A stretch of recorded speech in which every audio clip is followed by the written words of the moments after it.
Estamos na casa de Deus, nós vamos nesse lugar porque nós amamos o Senhor. Coloque seu coração nas mãos do Senhor, suas preocupações, suas ansiedades, enfermidades, problemas. Você possa colocar tudo nas mãos do Senhor e descansar nele, entregar ao Senhor, porque Ele tem cuidado de nós. Amém. Em tuas mãos, Senhor, eu me coloco agora. Fala comigo nessa hora em que meu coração anseia ouvir tua voz. Em tuas mãos, em tuas mãos, Senhor, eu me coloco agora. Fala comigo nessa hora em que meu coração anseia ouvir tua voz. Fala comigo agora, Senhor. Fala comigo agora, Senhor. Fala comigo nessa hora em que meu coração anseia ouvir tua voz. Fala comigo, fala comigo agora, Senhor. Fala comigo agora, Senhor. Fala comigo nessa hora em que meu coração anseia ouvir tua voz. Aleluia. Glória a Deus. O Senhor fala, querido, amém? Amém. O Senhor fala através da sua palavra. Nós vamos meditar na palavra do Senhor.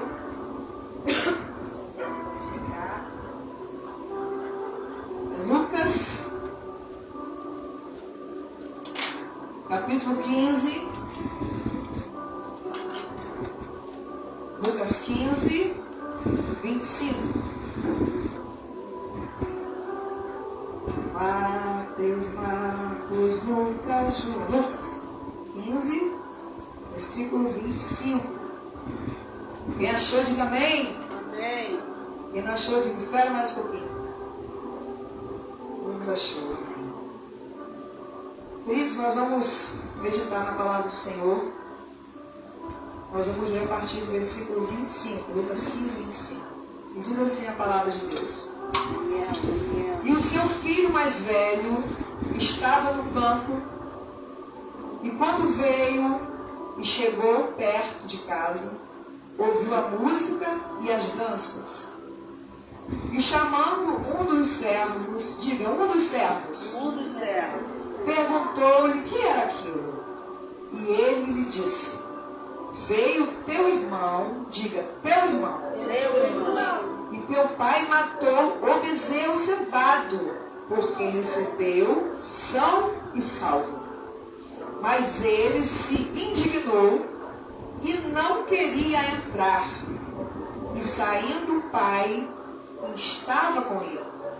Mas respondendo ele, disse ao pai: eis que te sirvo há tantos anos, sem nunca transgredir o teu mandamento. E nunca me deste um cabrito para alegrar-me com os meus amigos. Vindo, porém, este teu filho, diga, este teu filho, que desperdiçou a tua fazenda com as meretrizes, mataste-lhe o bezerro cevado.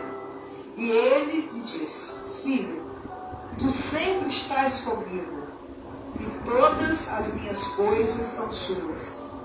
Mas era justo alegrarmos e regozijarmos, porque este teu irmão estava morto e reviveu. Tinha se perdido e foi achado. Amém? Você pode deixar sua Bíblia aberta, você consegue enxergar essas letras aqui mesmo no ambiente assim, muito claro. E eu queria falar um pouquinho para a igreja hoje a respeito da visão do filho mais velho. Eu tenho um casal de filhos, né? saíram de dentro da minha barriga, filhos biológicos. E o meu mais velho tem vai fazer 25 anos, dia 5 de janeiro, juntinho com a irmã Maria. Né, irmã Maria? 5 de janeiro, você vai pensar? Fazer com elas. Pensar 25 anos.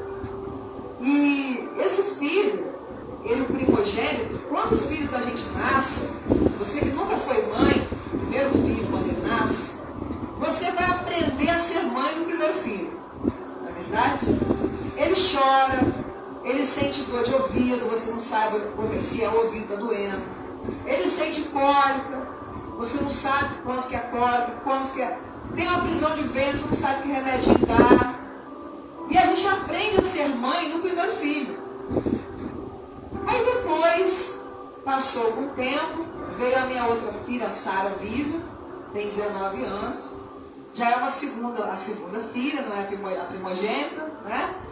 E essa segunda filha, quando nasceu, eu já sabia algumas coisas. Eu já sabia o que era uma dor de ouvido, eu já sabia o que era uma cólica. Só o que acontece? E ela nasceu menina, né? Eu comecei a dar mais atenção para minha filha e não tanto mais para o meu filho. Isso despertou no meu filho primogênito um pouquinho de inveja, um pouquinho de ciúme. Mãe, você só liga para ela, mãe. Você não liga para mim, mãe. Isso quando ele era menor. E eu comecei a ver, eu comecei a sentir que eu estava errando com o meu filho mais novo, mais velho, o meu primogênito. Eu estava dando mais atenção à minha filha menor do que ao meu filho maior. E eu pedi perdão para ele. Meu filho, você perdoa a mamãe, porque para mim você não precisava tanto de mamãe como ela. Mas o filho mais velho, o primeiro filho, às vezes é aquele que mais sofre. Porque ele aprendeu a ser filho com uma mãe que aprendeu a ser mãe. E é muito difícil também para o filho. E ali eles vão aprendendo a ser mãe e a ser filho. E ali eles vão tendo aquele relacionamento de mãe e filho. E eu estava dando mais atenção para o meu filho, a minha filha mais nova. E eu quero falar com os irmãos, nessa noite foi só uma breve introdução do que nós vamos falar a respeito da visão do irmão mais velho. É que nós lemos aqui, conta a história do filho pródigo. Eu não li a história do filho pródigo, sim, quando ele retornou para sua casa. Nós vamos refletir em alguns pontos. A primeira coisa que eu gostaria de falar com os irmãos é que a visão dos servos da parábola foi bem diferente da visão do filho mais velho. Os irmãos vão ver comigo no versículo 27. Olha o que diz no versículo 27. É Lucas 15, versículo 27. Diz assim: os servos que disseram, e ele disse, veio teu irmão e o teu pai matou o bezerro cevado, porque o recebeu são e salvo. No reino de Deus tem os servos do Senhor. Quais são os servos de Deus? Aqueles que trabalham na obra de Deus, aqueles que glorificam a Deus, aqueles que têm prazer em estar na casa de Deus. Tem os servos do Senhor, não tem? Quantos servos do Senhor nós temos aqui hoje? Dão glória a Deus. Nós somos servos do Senhor. Aí quando a gente vem ao culto, o Senhor cura. Quando a gente chega lá na nossa família, olha, domingo, veio uma pessoa de fora e Deus curou, né? Os servos se alegram com a cura, com a restauração, com a salvação. Os servos se alegram. E disseram para o irmão mais velho, olha, o teu irmão veio. E eles tiveram uma boa visão. A visão que eles tiveram é que o menino voltou são e salvo. A segunda parte que eu gostaria de refletir com os irmãos é a visão do pai. Essa é a visão que eu mais gosto. A visão do pai. Quando o filho pródigo foi para o mundo, gastou tudo que ele tinha, com meretrizes, com uma vida dissoluta, ele começou a padecer necessidades. Ele estava sofrendo, perdeu tudo que tinha. Começou a padecer necessidades. E ele caiu em si. E ele pensou: os trabalhadores, os servos do meu pai, eles não têm nada que falta para eles. Eu vou de encontro ao meu pai. Nem que ele me receba mais como filho, porque eu não mereço. Mas que ele me receba como um dos seus empregados, porque ele não passa necessidade, nem os servos passam necessidade. E eu, como filho, estou passando necessidade. Ele caiu em si. Mas diz a Bíblia, olha na sua Bíblia, irmão, eu gosto de você ver na Bíblia, porque a palavra do Senhor é maravilhosa. Lucas 15, 20. E ele, olha o que o pai fez, a visão do pai. E levantando-se, foi para o seu pai. E quando ainda estava longe, o que aconteceu? O pai viu o seu pai. E se moveu de íntima compaixão. E correndo, lançou-lhe ao pescoço e beijou. O pai não falou assim: você estava onde? Cadê o dinheiro que eu te dei? Agora que você gastou tudo, você volta, né? Diz a Bíblia não fala isso. A Bíblia diz que ele não deixou nem o filho falar.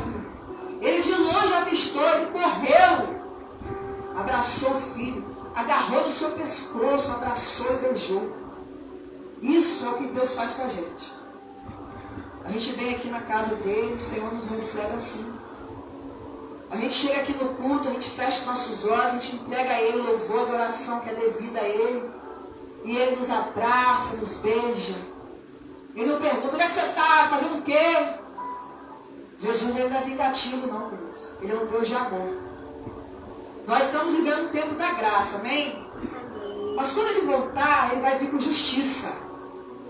Então é para a gente não folgar nessa graça. Porque a graça é de graça, mas não foi de graça. Teve um alto preço. E o preço de sangue, o preço do nosso Senhor. E o pai, quando viu esse irmão, né, esse filho, ele agarrou, beijou. A terceira reflexão é a visão do irmão mais velho, versículo 28. Mas ele se indignou e não queria entrar. E saindo o pai, estava com ele, insistia: vem para a festa, vem para a festa, vem celebrar. Os milagres estão acontecendo, Deus está operando, Deus está salvando, Deus está fazendo grandes coisas. Não quero entrar. Eu não quero entrar. Eu estou indignado, pai, com o Senhor. O Senhor perdoa-me fácil. Ele se indignou com o próprio pai. E ele ali, quando ele vai se indignar com o pai, ele revela que tudo aquilo que ele fazia não era por amor. Tudo que ele fazia para o pai era por obrigação, por interesse. E os irmãos vão ver aqui, ó, no versículo 29. Versículo 28, mas ele se indignou, não queria entrar. 29, mas respondendo ele, disse ao pai: eis que te sirvo há tantos anos, sem transgredir o teu mandamento, e nunca me deste um cabrito para alegrar com os meus amigos. Interessante que o que o pai matou? O pai matou um bezerro cevado ou um cabrito? Quando a gente está indignado, ferido, machucado, a gente acha que a gente só merece um cabrito, olha lá. E lá em Israel, quando eles matam um bezerro cevado, é numa festa de casamento, é o nascimento de um filho, é uma grande coisa. E olha só, o filho se indignou porque o irmão gastou tudo que tinha, e o pai, quando ele volta, ele não é Deus. O filho mais velho não é Deus. O amor do pai é muito maior. O amor do pai, ele é incomparável. Tem um louvor que fala: ó, incomparável esse grande amor de Deus. Ninguém vai para o inferno pelo pecado que comete, não, sabia? Vai para o inferno pelo perdão que rejeita. Você peca, mas se você se arrepender, você tem perdão.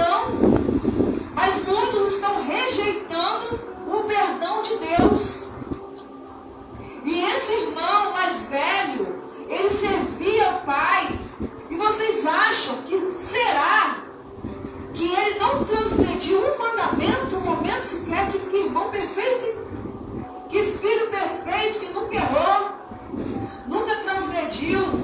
Só que ele tinha uma ferida na alma dele, jogou tudo no rosto do pai. Olha, eu te sirvo há tantos anos.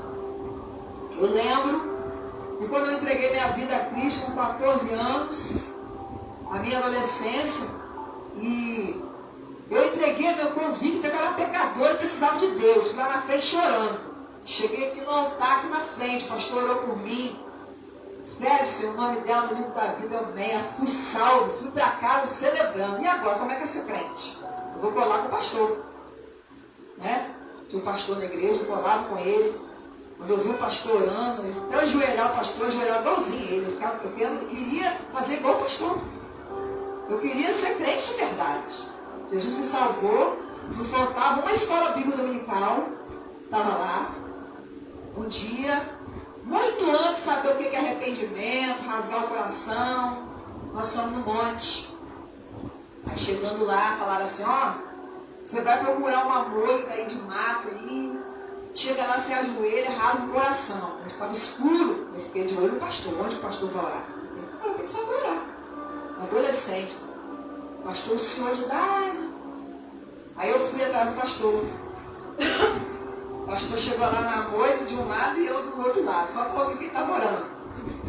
O pastor chegou, pelo buraquinho, eu olhei assim, o pastor já botou isso aqui, já botou a testa no chão. Falei, ih, ficou estreito agora. Botar o rosto no chão, esfregar o rosto no chão. Isso. O pastor era até o pastor Vassi na época, os irmãos conhecem? Não, vai convertir na igreja dele.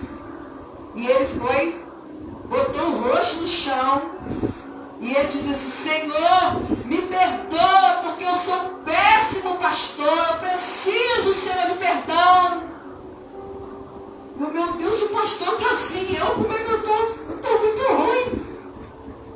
E ali ele rasgava o coração, e eu, Senhor, me perdoa, porque eu sou uma péssima adolescente também, meu Deus. Eu ficava evitando o pastor. E aí eu aprendi como que arrepender-se. O arrependimento dói. Você ter ferido a Deus. Né? E aí eu aprendi com o pastor, como orar, como se arrepender, como buscar. Aí estava o povo louvando o pastor de olho fechado. Eu comecei a aprender a louvar de olho fechado. Você não vê nada, você não vê a pessoa conversando, ninguém chamando a atenção do outro. E essa é a visão que nós precisamos ter. E quando eu me converti, eu fiquei sabendo sobre o batismo com o Espírito Santo, dons, né? É tudo por fé. E tudo que a gente recebe é pela fé. Diga, tudo por fé. É tudo pela fé. E eu ouvi dizer que batismo com o Espírito Santo é revestimento de poder. E as pessoas estavam pregando isso. E eu queria ser revestida do poder de Deus. E o povo dá glória. Vai dando glória. Vai dando glória, irmão. Glória a Deus, aleluia. Vai dando glória. E eu, glória, glória, glória, glória, glória, glória, glória. Pra ver se a língua enrolava e falava em mim. Mas não era assim, né? Adolescente. Um dia, eu falei, Senhor, se for de Deus esse negócio, eu quero pra mim. Eu quero ser revestido de poder. Fui para dentro do meu quarto. Não estava nem esperando, estava orando por isso, mas não estava esperando. Cheguei lá no quarto, ajoelhei. Eu fiquei sabendo de uma pessoa fazendo macumba para mim, para minha mãe. Botou meu nome e da minha mãe na boca do saco, costurou. E eu falei, meu Deus, que tristeza. Que triste. Eu tive compaixão dessa pessoa. E eu lá no meu quarto, eu ajoelhei, eu falei com Deus, Senhor, essa pessoa, Deus, falei o nome dela, hoje ela é morta, não é viva, falei o nome dela, Senhor, que escreveu o meu nome, o nome da minha mãe, na boca do saco, costurou, Senhor, tem misericórdia da vida dessa pessoa, perdoa ela, meu Deus. Irmão, comecei a chorar, perdoa ela, meu Deus. E isso minha mãe estava na janela. Minha mãe estava na janela lá, e mamãe falou assim, meu Deus, quando o Senhor encher minha filha com o Espírito Santo, deixa eu participar, deixa eu ver. Eu quero ver o dia que ela vai ser cheia do Espírito Santo. E eu estava no meu quarto, a janela dela dava em cima do meu quarto. E eu ali ajoelhada, eu comecei a orar, meu Deus, perdoa ela, Senhor. Senhor, cura aquela doença que ela tem, aquela diabetes. Comecei a orar por ela com amor, com amor, com compaixão. O Espírito Santo encheu aquele quarto da glória dele. E eu comecei a falar em línguas, comecei a falar em mistério. Quanto mais eu falava, eu comecei a ser cheia de Deus. Eu comecei a olhar para as pessoas com outro olhar. Porque é assim que Deus faz com a gente. Eu não tinha mágoa no coração. Hoje, aí eu falo com você. Naquela época, tinha crentes antigos na igreja. E nunca receberam o batismo do Espírito Santo. Nunca se sentiram cheios. Mas é o mesmo Deus que chamou. É o mesmo Espírito que atua em todos os Espíritos Santos de Deus. Amém? Não é o mesmo? E por que eu recebi e o irmão que tinha 40 anos recebeu? Como eu falei, é pela fé. Deus, ele tem uma promessa para nós. Depois os irmãos vão ler Mateus capítulo 20, lá na sua casa, quando ele chama os trabalhadores para a sua vinha. Ele foi e chamou assim: irmão Jorge, 9 horas da manhã, o irmão Jorge vai trabalhar comigo. O irmão aceita, eu te pago R$100. Irmão Jorge, amém. Meio-dia, eu chamo a pastora. Pastor, vai trabalhar comigo? Eu vou te dar R$100, pastor, amém. 3 horas da tarde eu chamo o Luiz Carlos. Luiz Carlos trabalha para mim, eu vou te dar R$100, amém. 20 horas eu vou dar R$100, todo mundo, né? 20 horas. Aí eu chamo Luciana. 18h30 eu chamo Luciana. Luciana, você vai trabalhar para mim. Às 19 horas eu vou pagar os trabalhadores e eu vou te dar R$100. Luciana diz amém. Amém. Eu pergunto aos irmãos: quem que trabalhou mais? Foi Jorge. Amém? Mas o salário é igual para todos. O Senhor prometeu vida eterna para todos, indiferente do tempo de vida cristã, tá entendendo? Uma pessoa pode aceitar Jesus aqui hoje e ser batizado com o Espírito Santo, porque pela fé ela recebe a promessa: eu quero, recebe mesmo. E Deus, ele opera. E esse filho aqui, há tantos anos eu te sirvo e nunca me deixa um cabrito para celebrar com os meus amigos. A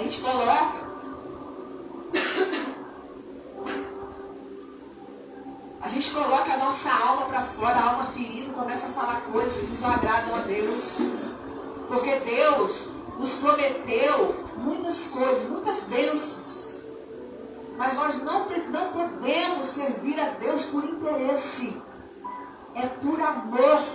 Porque Ele nos amou primeiro. O Senhor nos amou primeiro, amém? Amém. E por isso eu venho para a igreja com o coração alegre.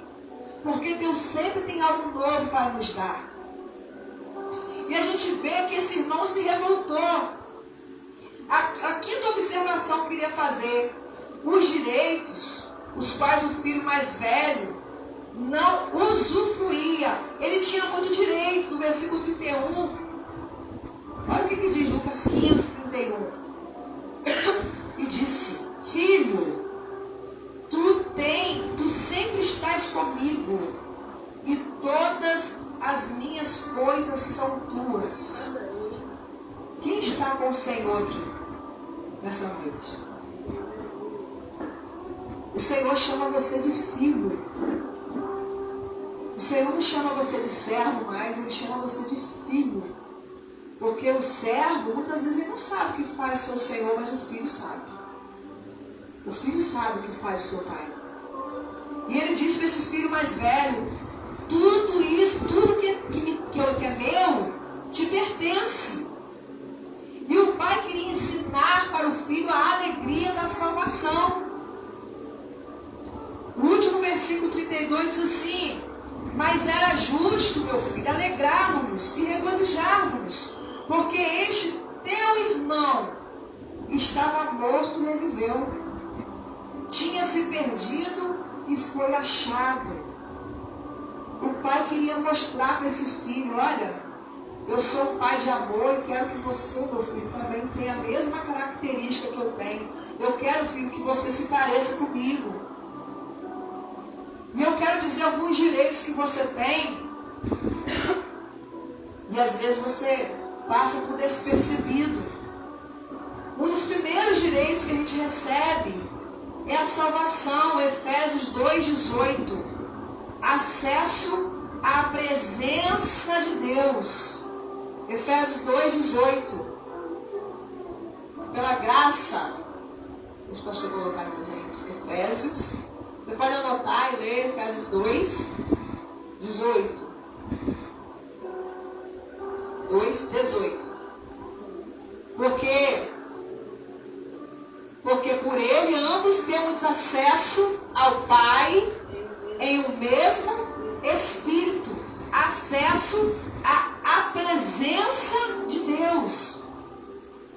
Eu vou falar para os irmãos que a Bíblia diz: pela graça sois salvos. Isso não vem de vós, é dom de Deus. Pela graça nós temos acesso ao Pai em um mesmo Espírito.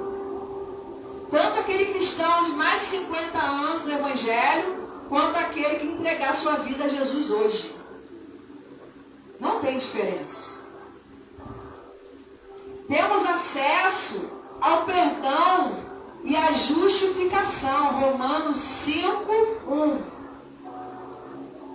Romanos 5:1.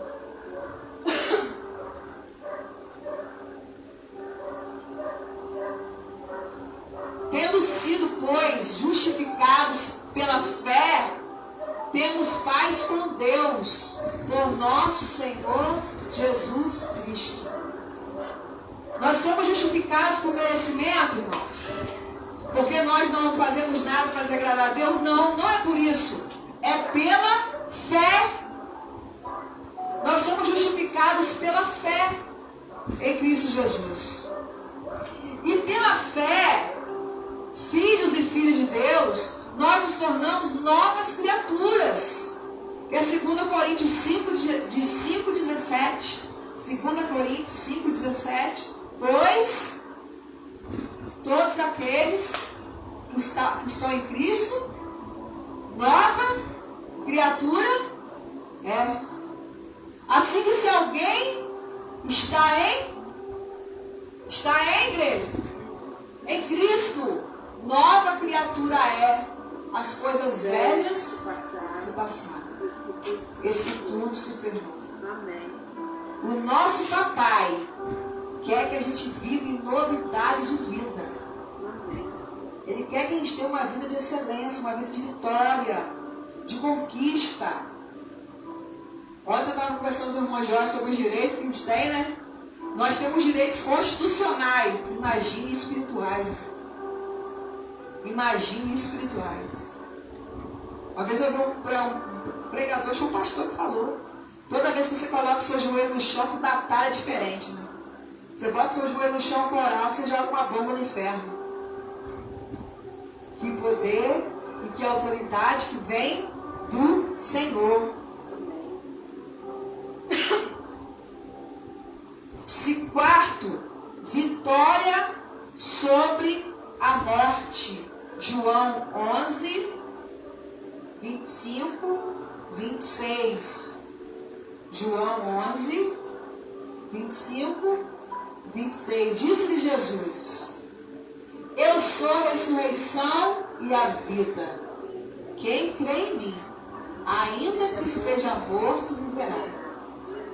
E todo aquele que vive e crê em mim, nunca morrerá. Crês tu isto? Você crê nisso?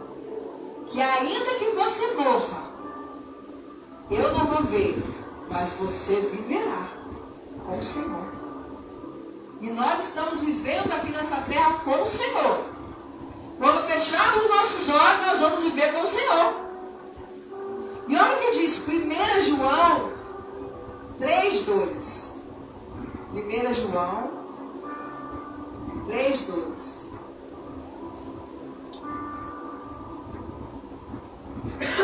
1 1 João 3,2. Amados, olha que coisa linda. Agora somos filhos de Deus. Amém? Amém. E ainda não é manifestado o que havemos de ser. Mas sabemos que, quando Ele se manifestar, seremos semelhantes a Ele. Porque assim como Ele é, o veremos. Não pode dar glória a Deus por essa palavra. Nós somos filhos de Deus. E agora, nós só vemos em parte. Mas quando o Senhor Jesus se manifestar, quando Ele vier, quando Ele arrebatar a sua igreja, nós seremos semelhantes a Ele. Você sabe o que quer dizer isso? O filho se parece com o pai. O filho tem características do pai tremendas. O filho biológico. E nós somos filhos biológicos de Deus, que corre aqui dentro de nós o Espírito Santo de Deus que habita aqui, que veio de Deus para nós. E nós temos quinto direito, vida abundante. Lucas 11, 9 e 10.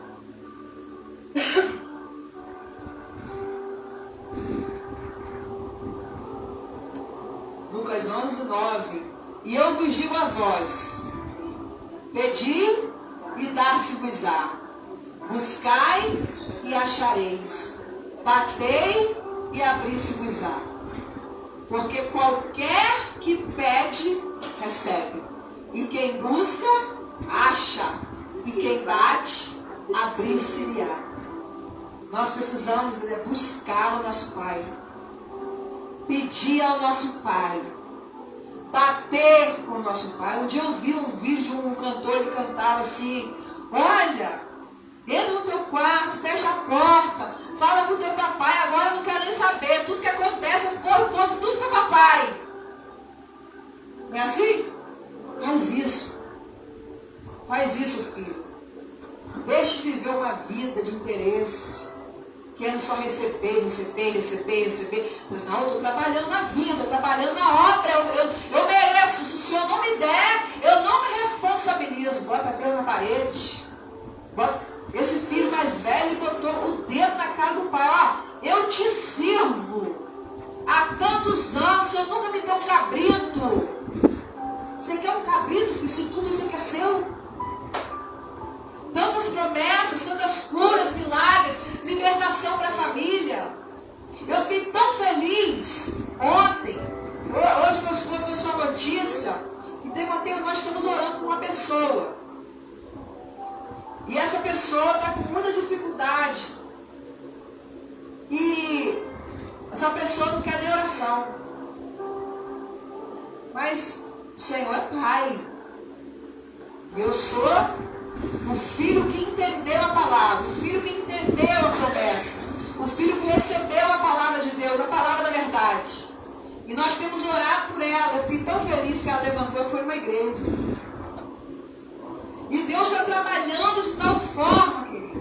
Deus está trabalhando a nosso favor e às vezes a gente está desligado.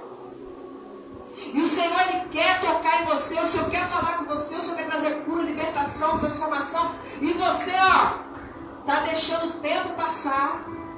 E não está desfrutando da cura, da libertação, da alegria completa, da alma sarada, da família restaurada. Por quê? Porque as coisas velhas estão ocupando o teu coração. As coisas antigas estão ocupando a tua mente, o teu coração.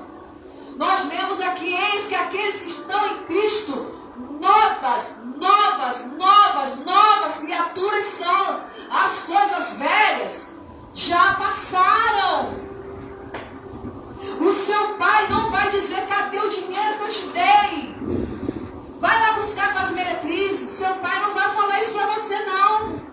O seu pai vai correr no seu pescoço, vai te abraçar e vai colocar um anel no teu dedo, vai te colocar uma veste nova, porque é a promessa de Deus para a sua vida é autoridade. Antigamente os reis, quando enviavam uma carta, ele tem que ter um anel no dedo. E ele tinha que passar uma cera nesse dedo. E ele fazia a carta. E ele ali com o selo, ele ia ali e dava uma carimbada com o anel na carta. Ninguém podia abrir. Só o destinatário da carta. E isso é um anel de autoridade do servo de Deus. Não é autoridade para chegar em casa, gritar com o marido, brigar com o marido, não. É autoridade sobre os demônios que tentam afligir sua família.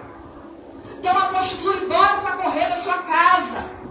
Não aceita, mas não chega. O filho já se levantou, o filho já entendeu que tem bezerro cevado para ele. Não importa o que você viveu lá atrás. Cai em si, se arrependa. Aleluia, volte para os braços do seu pai, que te abraça gostoso, que coloca a autoridade na sua mão. O que você precisa de Deus? Feche seus olhos. O que você precisa de Deus? Que você que é servo de Deus aqui, você que é do Senhor, você que entregou sua vida a Deus, eu quero falar que Ele é o seu pai. Ele é o seu papai. Fique de pé, você que pode. E você que não pode ficar de pé, fique sentado, mas fique com os olhos fechados e fala com o papai o que está te afligindo. Se você foi uma daquelas pessoas que colocou o dedo na cara de Deus, na cara do seu pai, e foi lá falar alguma coisa, o pai fala para você: filho, tudo que eu tenho é teu. Eu não estou aqui para te afligir, filho. Eu quero colocar um anel no teu dedo de autoridade. Eu quero levantar você, filho. Eu não quero ver você comendo bolacas de porcos. Eu não quero você passando necessidade. Eu não quero ver você nessa situação, filho. Eu quero ver você edificado. Eu quero pular no teu pescoço, filho. Eu quero te beijar, filho. Eu quero colocar um anel no teu dedo, calçar uma sandália nos seus pés, para você pregar a palavra de salvação, filho, porque você já recebeu de graça a graça que eu te dei. E agora você precisa levar essa graça para outras pessoas, filho, que estão sedentas, que estão tão feridas, que fazem até trabalhos para te prejudicar. Mas você não vai deixar essa ferida no seu coração. Porque o pai diz: filho, tudo que é meu é teu. E você não será tocado por outra pessoa a não ser por mim, filho. Começa a falar com o Senhor. Você que está enfermo, peça o Senhor para te curar. Você que está triste, peça Ele para te alegrar. Peça o Senhor para renovar a tua vida. Peça o Senhor para te restaurar hoje. Porque hoje eu tenho que voltar para casa diferente, com a autoridade na minha mão. Chega de tempo de ficar indignado com as coisas, reclamando. Oh, aleluia. Deus quer usar você, voz de autoridade. Porque o inimigo, ele fica tentando te cegar. Com as coisas do passado, ele tenta te cegar. Porque ele sabe que você é filho e tem direito a tudo que o teu pai tem.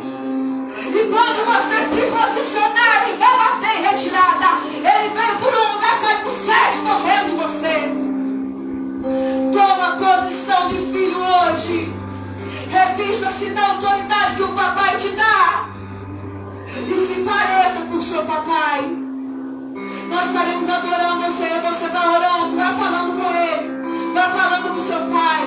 No nome de Jesus, aleluia.